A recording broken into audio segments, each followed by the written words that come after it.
गांव वालों के विरोध के बाद चेतन ने मंदिर के अंदर से अपना सामान समेटा और भारी कदमों के साथ वहां से निकल गया।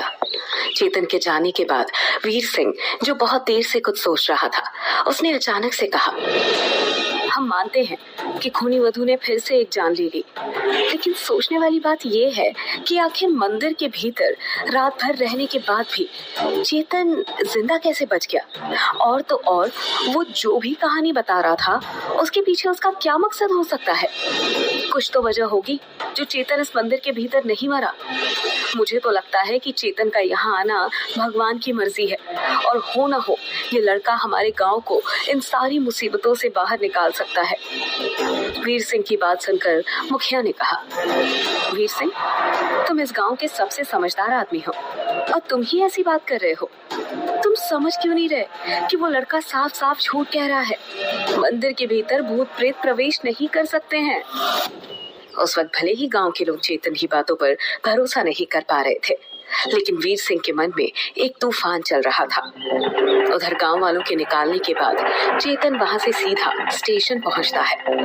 उसे समझ नहीं आ रहा था कि अब वो क्या करे और कैसे गांव वालों को बताए कि वो जो कुछ कह रहा है वो झूठ नहीं है, बल्कि वाकई उसने उस लड़की को देखा है जिसे पूरा गांव खूनी वधू कहता है। स्टेशन पहुंचने के बाद चेतन को पता चलता है कि ट्रेन रात के 8 बजे है। अब उसके पास कोई भी रास्ता नहीं था सिवाय रात तक इंतजार करने के, क्योंकि फूलपुर गांव से शहर तक जाने के लिए यही ट्रेन एकमात्र रास्ता था। धीरे धीरे रात ढलने लगी थी। चेतन स्टेशन पर लगी बेंच पर बैठा अपनी किस्मत को कोस रहा था। वो नहीं चाहता था कि उसके ऑफिस में दोबारा उसे नाकारा समझा जाए। अपने कैमरे की रिकॉर्डिंग देखते हुए उसने खुद से कहा, इस अधूरी रिकॉर्डिंग से कुछ नहीं होने वाला। अगर ये लेकर गया तो मेरी नौकरी तो गई समझो, ऊपर से मेरा फिर से मजाक बनना तो तय है। शायद यही मेरी किस्मत है। कहते हुए उसने झटके से कैमरे की स्क्रीन बंद कर दी और उसे बगल में रखकर बैठ गया। वैसे भी सब कुछ अब उसके बस के बाहर का था। लोग उसे गांव में ठहरने नहीं देना चाहते थे। गांव की तरह स्टेशन पर भी सन्नाटा पसरा हुआ था। सरसरी ठंडी हवा के बीच बैठा चेतन ट्रेन के इंतजार में ही था कि उसे घुंघरुओं की आवाज सुनाई पड़ी। एक पल को चेतन ने उसे सुना, लेकिन फिर नजरअंदाज कर दिया। कुछ देर रुकने के बाद दोबारा वही आवाज फिर सुनाई पड़ी। इस बार चेतन अपनी जगह से उठ खड़ा हुआ। वो इस आवाज को परख लेना चाहता था, पर पूरा स्टेशन अंधेरे की एक काली चादर में लिपटा हुआ था। उसे कुछ ज्यादा नजर नहीं आ रहा था। स्टेशन पर लगे एक खंभे पर एक लालटेन लटक रही थी, जिससे आती दम तोड़ती रोशनी में चेतन को एक साया नजर आया जो दीवार के ठीक पीछे से बाहर आ रहा था। उसके मन की घबराहट बढ़ गई। वो समझ गया कि हो ना हो ये वही लड़की है जो उसे बार बार नजर आ रही है। उसने अपने डर पर काबू पाते हुए तेज आवाज में चिल्लाकर पूछा, कौन है? कौन है वहाँ? पर सामने से कोई जवाब नहीं मिला, बल्कि वो साया लालटेन के प्रकाश में धीरे धीरे बढ़ने लगा। चेतन के पैर अब डर से कांपने लगे थे। उसने डरते हुए बोलना शुरू किया, मैं जानता हूँ तुम वही फोटो वाली लड़की हो जो मुझे उस रिक्शे वाले ने दिखाई थी। तुम वही हो जो पहले स्टेशन और फिर मंदिर में मिली थी, और फिर तुम वहां भी थी उस हवेली में, लेकिन तुमने वहां भी मुझे न मालूम क्या कहानी सुना दी। चेतन ने थोड़ा सोचते हुए फिर कहा, मुझे नहीं पता कि मैं कैसे मंदिर से सीधा उस हवेली में पहुंच गया, और वहां उस झरने के पास तुमने मुझे किस किया, और फिर मेरे साथ क्या हुआ और मैं कैसे बेहोश हुआ, मुझे कुछ नहीं पता। लेकिन जो भी हो तुम मुझे बताओ कि आखिर तुम हो कौन। कहते हुए चेतन अपने कांपते कदमों के साथ उस साए की ओर बढ़ने लगा। वो अपने मोबाइल के लाइट के सहारे उसे देखने की कोशिश में था। उसने आगे बढ़ते हुए धीरे से डर कर पूछा, मैं ही क्यों तुम बार बार मेरे सामने आ रहे हो? जवाब दो। तभी घुंघरुओं की आवाज अचानक से तेज हो गई, मानो कोई दौड़ कर उसकी ओर आ रहा हो। अचानक एक ठंडी हवा का झोंका तेजी से आकर चेतन के भीतर से होकर गुजर गया, और चेतन अंदर तक सिहर उठा। उस हवा के झोंके का दबाव इतना तेज था कि चेतन के कदम डगमगा गए। खुद पर से उसका नियंत्रण छूट गया। वो गिरने ही वाला था कि किसी ने अचानक उसे सहारा दिया और गिरने से बचा लिया। जब चेतन ने उसे देखा तो पाया कि वो कोई और नहीं बल्कि वीर सिंह था। चेतन ने एक नजर वीर सिंह को देखा और अगले पल पीछे पलटकर अंधेरे में उस साए को देखने की कोशिश की, लेकिन वहां उसे कोई भी नजर नहीं आया। वीर सिंह के वहां आते ही जो एक साया चेतन के पास बढ़ रहा था वो अचानक ही कहीं गायब हो गया था। तभी चेतन ने अपने आप को संभालते हुए पूछा, वीर सिंह, तुम यहाँ कैसे? वीर सिंह ने जवाब देते हुए कहा, मैं तुम्हें ढूंढते हुए ही यहाँ आया हूँ। अच्छा हुआ तुम गए नहीं। मैं चाहता हूँ तुम हमारे साथ रुक जाओ कुछ वक्त के लिए, शायद हम गांव वालों की कुछ मदद हो जाए। चेतन ने आश्चर्य से पूछा, आखिर मैं क्या मदद कर सकता हूँ? और वैसे भी गांव के लोग नहीं चाहते कि मैं इस गांव में एक पल भी ठहरूं, ना ही किसी को मेरी बातों पर भरोसा है। वीर सिंह ने उसके कंधे पर हाथ रखते हुए कहा, तुम उसकी चिंता मत करो, ये वीर सिंह सब देख लेगा। गांव वाले मुझे बहुत मानते हैं, मैं बात करूंगा।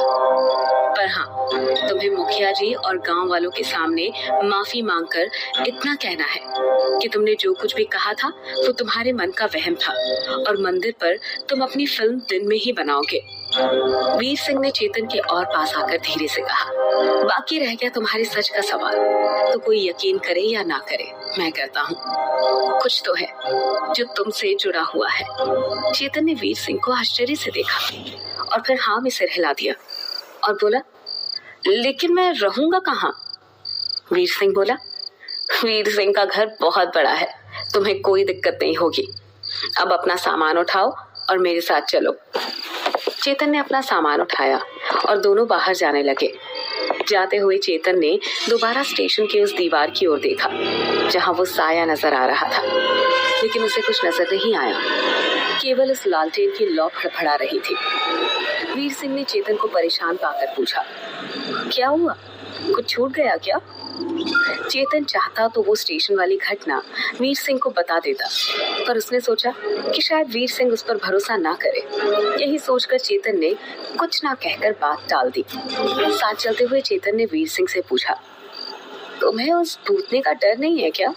वीर सिंह ने हंसते हुए कहा, वीर सिंह को किसी भूत का डर नहीं, अपने पास शक्तिशाली ताबीज है, मैं तुम्हें भी दूंगा, तुम चिंता मत करो। लेकिन तुम्हें तो ताबीज की जरूरत ही नहीं है, तुम तो मंदिर से जिंदा लौटे हो और उस भूतनी ने भी तुम्हें कुछ भी नहीं किया था। थोड़ी देर में दोनों बातें करते करते वीर सिंह के घर पहुंच गए। वीर सिंह ने चेतन को छत पर बने कमरे में ठहरा दिया।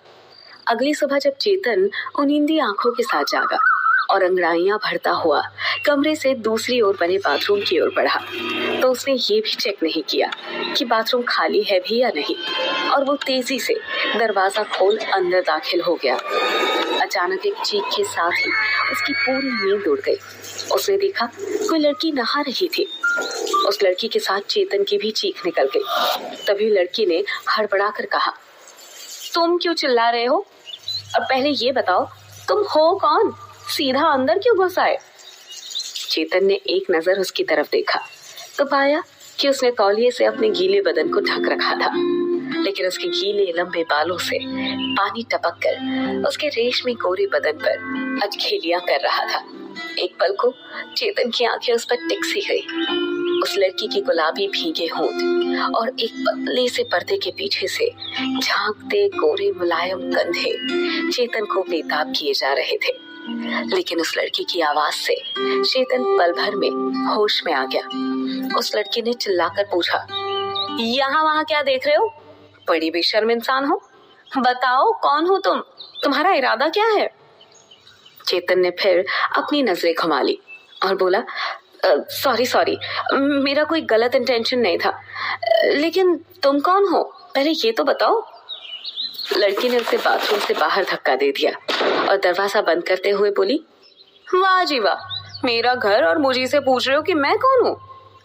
चेतन ने तेज आवाज में कहा, अच्छा सॉरी, मैं वीर सिंह जी का दोस्त हूँ, माफ कीजिएगा।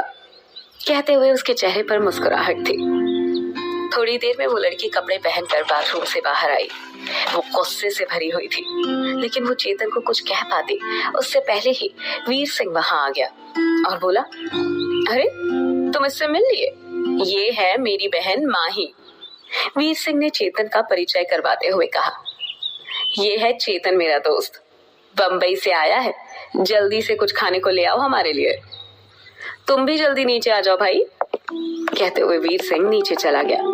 माही भी उसके पीछे पीछे जाने लगी। चेतन उसे मुस्कुराते हुए देख रहा था। वही माही चेतन को गुस्से में देख रही थी। चेतन को नीचे आने का कहकर वीर सिंह अपने घर के एक कमरे में आ गया जहां सिर्फ किताबें ही किताबें थी। कुछ देर बाद जब चेतन उस कमरे में पहुंचा तो वीर सिंह वहां बैठा कुछ किताबों के पन्ने पलट रहा था। चेतन ने पास ही पड़ी एक किताब बेतरतीबी के साथ उठाई और सारे पन्ने पलटकर उसे टेबल पर रखते हुए पूछा, वीर सिंह, गांव की ये जो भूतनी क्या कहते हो उसे? हाँ, खूनी वधू, इसकी असल में कहानी क्या है? वीर सिंह ने अपना चश्मा साफ करते हुए कहा, दोस्त, कहानियां तो कई है पर कौन सी सच है ये कोई नहीं जानता। लेकिन कहते हैं कि कई सालों पहले इस फूलपुर गांव की जगह एक नगर हुआ करता था। उसमें एक लड़की को किसी कारण से ये सजा मिली कि वो किसी से शादी नहीं कर सकती थी। उसे नगर के हर कुलीन व्यक्ति के साथ सुहागरात मनानी पड़ती थी और फिर न जाने किसी तरह बाद में वो लड़की मर गई। कोई नहीं जानता कैसे, लेकिन तभी से उसकी आत्मा भटकने लगी। चेतन ने आश्चर्य के साथ कहा, बड़ी अजीब कहानी है, और ये काल भैरव का मंदिर का क्या किस्सा है? चेतन के इस सवाल के साथ ही वीर सिंह ने कई किताबों के बीच से एक पुरानी किताब निकाली और उसके कुछ पन्ने पलटकर कहा, इस किताब में बहुत सारे राज छुपे हैं जिसे समझ पाना बहुत मुश्किल है, लेकिन मुझे मेरे बाबा ने बताया था कि इस किताब में काल भैरव मंदिर के साथ ही उस खूनी वधू की जिंदगी के भी कई रहस्य छिपे हैं। वीर सिंह ने एक बार चारों तरफ चौकन्नी निगाहों से देखा और फिर धीरे से कहा, एक बात और, मुझे जहाँ तक लगता है हो न हो इस किताब में उस खूनी वधू की भूतनी को खत्म करने का भी उपाय लिखा हुआ है, लेकिन अफसोस आज तक हम इस किताब को सही से समझ ही नहीं पाए। और जहाँ तक सवाल है काल भैरव मंदिर में रात के वक्त मौत होने की, तो मेरे पैदा होने के बाद से आज तक तो कोई कभी रात के वक्त उस मंदिर में नहीं गया, लेकिन कहते हैं कि बहुत पहले 2 बार 2 आदमियों की जान इस मंदिर के भीतर गई है। उनकी जान कैसे गई ये बात तो किसी को नहीं पता, लेकिन उसी समय के बाद से ये प्रथा चली आ रही है कि सूर्य डूबने के बाद कोई भी मंदिर में प्रवेश नहीं कर सकता। लेकिन मैंने गांव वालों से इतना सुना है कि वो लड़की जिसे सालों पहले नगर में सजा देकर पूरे नगर की वधू बनाया गया था, उस लड़की की मौत इसी काल भैरव मंदिर में हुई थी और उस लड़की की मौत के बाद से उसकी आत्मा खूनी वधू बनकर हमारे गांव में भटकती है। तो हो ना हो, तुम्हारी बात सही हो सकती है कि उस मंदिर के भीतर वो भूतनी तुम्हें दिखाई दी हो। वीर सिंह की बात सुनकर चेतन ने सोचते हुए कहा, लेकिन पुजारी जी भी तो सही कह रहे हैं ना कि मंदिर में भूत प्रेत नहीं जा सकते, तो फिर ये कैसे संभव है कि खूनी वधू मंदिर के भीतर थी? और चलो अगर ये मान भी ले कि वो भूतनी मंदिर के अंदर जा सकती है, तो भी सवाल ये उठता है कि कैसे? कुछ तो ऐसा है जो किसी को भी नहीं मालूम। क्या है मंदिर और भूतनी का राज? कैसे एक भूतनी प्रवेश कर सकती है मंदिर के भीतर? क्या सुलझा पाएगा चेतन इस रहस्य को? जानने के लिए सुनते रहिए खूनी वधू।